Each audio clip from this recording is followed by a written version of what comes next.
Falta de conhecimento ou alucinação? Durante a transmissão de Vasco e Palmeiras no Premiere, o comentarista Alexandre Losetti fez um comentário extremamente infeliz no segundo gol do Palmeiras, em uma fala que mostra, no mínimo, que ele não assiste e não acompanha os jogos do Vasco, mesmo estando escalado para comentar um jogo do Vasco. E se por acaso eu estiver errado nessa minha conclusão e ele de fato acompanhar o Vasco, o comentário dele foi no mínimo desonesto ou injusto. E aqui vale ressaltar que eu não estou falando da pessoa, do profissional, eu nem o conheço, não tenho esse direito e sempre busco por aqui ser o mais respeitoso e educado possível nas minhas críticas. Mas o comentário oportunista que ele fez por esse simples desarme aqui do Gustavo Gomes em cima do Felipe Coutinho, beiro inacreditável para quem minimamente assiste o Vasco jogar. Escutem aqui rapidinho o que ele falou que eu já volto para comentar. E a imposição do Gustavo Gomes sobre o Felipe Coutinho no desarme que originou a jogada, que começou a jogada até a bola chegar no Piquerez, deu o tom da fase do momento de carreira até desses dois jogadores. É sério um negócio desse? Esse lance aqui é suficiente para determinar o que é a fase da carreira de um jogador. Você tem certeza que esse lance aí é suficiente para menosprezar um jogador do tamanho do Felipe Coutinho, inclusive invalidar o que ele vem fazendo nos últimos jogos com a camisa do Vasco? Porque se você realmente acredita que um lance é suficiente para determinar alguma coisa, em 2024,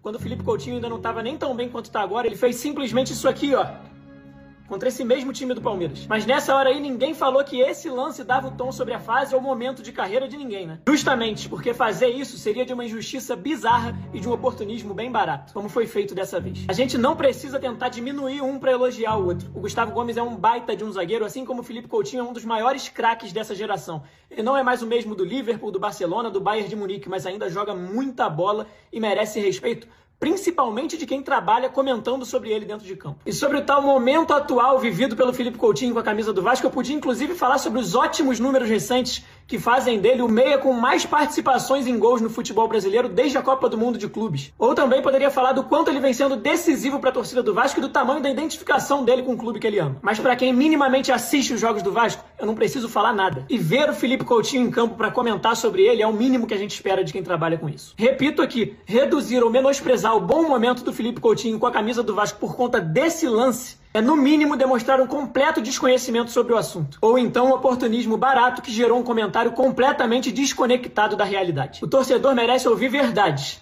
não alucinações. Deixa aí tua opinião nos comentários e não esquece de seguir a mídia vascaína para viver o Vasco aqui com a gente.